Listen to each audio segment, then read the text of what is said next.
कश्मीरी सरापा एहतजाज। और आगाज करेंगे इस खबर के साथ। Army chief general Syed Asim Munir का सऊदी अरब और मुत्तहदा अरब अमारात का सरकारी दौरा। ISPR का कहना है कि आर्मी चीफ 4 से 10 जनवरी तक दोनों ममालिक के दौरे पर रहेंगे। सऊदी वजीर दिफा शहजादा खालिद बिन सलमान ने आर्मी चीफ के दौरे को खुशाइन करार दिया और कहा कि इससे दोनों ममालिक के ताल्लुकात में मजीद बेहतरी आएगी। सिपाही सालार के दौरे के हवाले से आपको आगाह कर रहे हैं। Army chief general Syed Asim Munir ने सऊदी अरब और मुत्तहदा अरब अमारात का सरकारी दौरा किया है। ISPR का यह कहना है कि आर्मी चीफ 4 से 10 जनवरी तक दोनों ममालिक के दौरे पर हैं।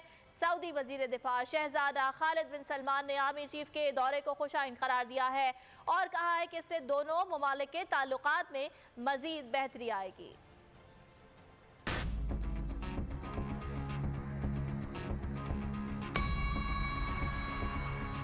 पाक सऊदी अरब दोस्ती लाजवाल और बेमिसाल। Army chief general Syed Asim Munir का दौरा सऊदी अरब, दोनों ममालिक की सीनियर क़यादत से मुलाकात करेंगे। सऊदी अरब के वज़ीर दिफा शहजादा खालिद बिन सलमान ने समाजी राब्ते की वेबसाइट पर बयान में कहा है कि पाकिस्तान के सिपाही सालार जनरल आसिम मुनीर से मुलाकात करके अच्छा लगा।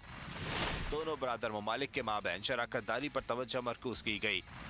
ISPR के मुताबिक आर्मी चीफ 4 से 10 जनवरी तक सऊदी अरब और मुत्तहदा अरब अमारात के दौरे पर हैं। दोनों ममालिक की सीनियर क़यादत से मुलाकात के दौरान दो तरफा बरादराना ताल्लुकात और बाहिमी दिलचस्पी के अमूर पर तबादला ख्याल किया जाएगा। ISPR के मुताबिक मुलाकात में फौजी और सिक्योरिटी से मुतालिक दो तरफा ताल्लुकात पर भी तबादला ख्याल किया जाएगा।